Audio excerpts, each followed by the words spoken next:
Good morning friends, स्वागत आहे तुमचं आजच्या प्री मार्केट रिपोर्टमध्ये. तर मग चला सुरुवात करूयात आजच्या प्री मार्केट रिपोर्टला आणि जाणून घेऊयात की आज आपल्या स्टॉक मार्केटमध्ये काय होऊ शकतं ते. त्याआधी तुम्ही जर चॅनलवरती नवीन असाल तर चॅनलला सबस्क्राईब करायला विसरू नका आणि जर तुम्ही अजूनही तुमचं डीमॅट अकाउंट ओपन केलेलं नसेल तर डिस्क्रिप्शनमध्ये लिंक आहे, त्यावरती क्लिक करून तुमचं free of cost demat account आजच ओपन करा आणि आमच्यासोबत जॉईन व्हा. तर मग चला सुरुवात करूयात आजच्या व्हिडिओला. सगळ्यात सुरुवातीला जाणून घेऊयात की आता काल जे काही झालेलं आहे, म्हणजे एवढा मोठा फॉल मार्केटमध्ये आलेला आहे, त्याचं रिझन तर आपण कालच डिस्कस केलं आहे.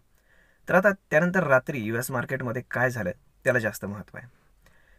तर मित्रांनो, US मार्केट सुरुवातीला रिकवर होण्याचा प्रयत्न झाला आणि तिथले फ्युचर्स जे आहेत ते सुद्धा ऑलमोस्ट अर्धा ते 1% आसपास मधले गॅपअप ओपन दाखवत होते. झालंही तसं, परंतु नंतर ते सगळं सेलिंगमध्ये कन्व्हर्ट झालं शेवटच्या 1 तासामध्ये आणि पूर्ण मार्केट वाईप आउट झालं आणि रेडमध्ये क्लोज झालं.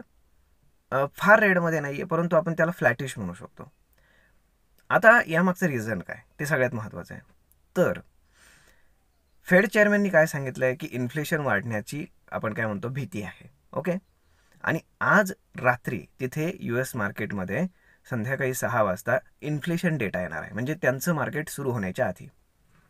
त्यामुळे तिथले जे ट्रेडर्स आहेत तर त्यांनी कुणी फार जास्त पोझिशन घेऊन गेलेले नाहीत आणि त्यामुळे ज्यांच्याकडे लॉंग पोझिशन्स होते ते कट करून टाकून गेले. ओके, मग आता सरप्राईज काय असू शकतं? जर समजा इन्फ्लेशन डेटा चांगला आला तर ते सरप्राईज असू शकतं आणि जर इन्फ्लेशन डेटा खराब आला तर अजून एकदा मार्केट पडू शकतं तिथे. हे त्याच्यामागचं ॲझम्पशन आहे. आता सगळ्यात महत्त्वाची गोष्ट म्हणजे शुक्रवार आज तर तिथे एक्सपायरी असते मंथली एक्सपायरी, म्हणजे सेम आपल्यासारखं असतं की सगळे स्टॉक ऑप्शन फ्युचर ऑप्शन्स सगळे एक्सपायर होतात. त्यामुळे तिथे व्होलेटिलिटी प्रचंड असते आजच्या दिवशी आणि त्यातल्या त्यात तिथे इन्फ्लेशन डेटासुद्धा येणार आहे. त्यामुळे ते सगळ्याच गोष्टी एकत्र आल्यामुळे तिथे त्यांचा जो विक्स आहे तर तो व्होलेटिलिटी इंडेक्स प्रचंड वाढलेला आहे. त्यामुळे आता जर आपण एशियन मार्केट जर पाहिले तर मोस्टली डाऊन आहेत, कारण US मार्केट सेलिंग प्रेशरमध्ये आलेलं आहे. आणि दुसरी गोष्ट म्हणजे तिथे US मध्ये आज इन्फ्लेशन डेटा येणार आहे आणि इन्फ्लेशन डेटामुळेच हा सगळा गदारोळ झालेला आहे आणि मार्केट तिथे पडलेलं आहे. जर आपण गिफ्ट निफ्टी पाहिलं तर ऑलमोस्ट एक 80 ते 100 पॉईंटपर्यंत गॅप डाऊन ओपनिंग दाखवत आहे. तर हे दाखवणं साहजिक आहे, परंतु सगळ्याच गोष्टी वाईट आहेत का आज? तर बिलकुल नाही. आज काही गुड न्यूजसुद्धा आहेत, कारण US मार्केटमध्ये एवढं इन्फ्लेशन ओरडत आहेत, पण तिथे ॲक्सेंचर जी जगातली सगळ्यात मोठी IT कंपनी आहे तर त्यांचा रिझल्ट आला आणि तो रिझल्ट खूप चांगला आला.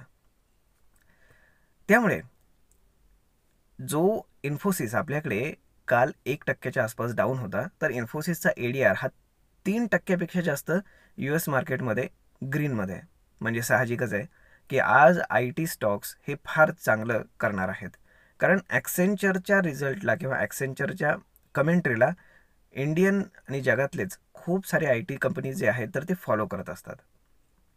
त्यामुळे आज IT कंपनीज, त्यानंतर FMCG कंपनीज आणि फार्मा, तर याच्यापैकी फार्मा सोडलं तर बाकीचे जे 2 सेक्टर्स आहेत तर हे जास्त सपोर्ट करण्याच्या मूडमध्ये आहेत. त्यामुळे सगळं जर आपण पाहिलं तर प्रत्येक गोष्टच वाईट आहे अशातला बिलकुल प्रकार नाही.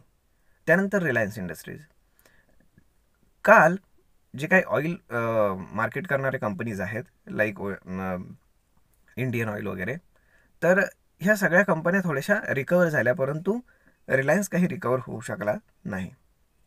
म्हणजेच काय की रिलायन्समध्ये सुद्धा होप आहे, परंतु बाकीचं जर आपण पाहिलं बँकिंग स्टॉक्स वगैरे तर त्याच्यामध्ये फार काही होप्स दिसत नाहीत. म्हणजेच काय की जेव्हा सगळं खराब दिसतंय तेव्हा मार्केट रिकवर व्हायला सुरुवात होऊ शकते. आणि सगळ्यात महत्त्वाची गोष्ट म्हणजे आज आहे शुक्रवार, त्यामुळे आज जर मार्केट ट्रेंडिंग राहिलं तर मार्केट पुन्हा वरती जाऊ शकतं, परंतु राहण्याची शक्यता कमी आहे. ते मे बी सोमवारी राहू शकतं असं माझा अंदाज आहे. त्याचं कारण हेच आहे की आज रात्री US मार्केट इन्फ्लेशन डेटा येणार आहे. जर समजा तो खराब आला तर बरोबर ना, त्यामुळे जे काही ट्रेडर्स आहेत किंवा इन्व्हेस्टर्स आहेत तर ते वाट पाहतील सोमवारपर्यंतची.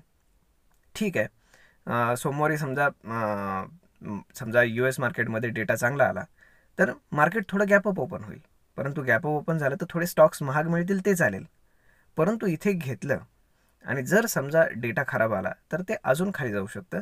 म्हणजे अजून स्वस्तामध्ये त्यांना स्टॉक्स मिळू शकतात.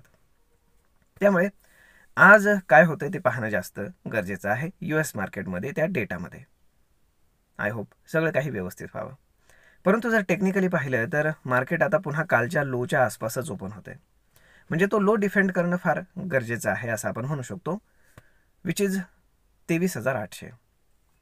त्यानंतर तिथनं जर मार्केट रिकवर झालं तर आणि जर 24,000 क्रॉस करून वरच्या साईडला जर क्लोज झालं तर आपण म्हणू शकतो की थोडेफार होप्स आहेत मार्केट पुन्हा थोडंफार रिकवर होण्याची. अदरवाईज तसं थोडंसं अवघड आहे. पाहूयात तरी काय होतं ते.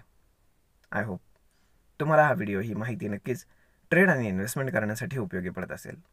जर हा व्हिडिओ तुम्हाला आवडला असेल तर आपल्या जवळच्या मित्रमंडळींसोबत देखील हा व्हिडिओ तुम्ही शेअर करायला विसरू नका. धन्यवाद.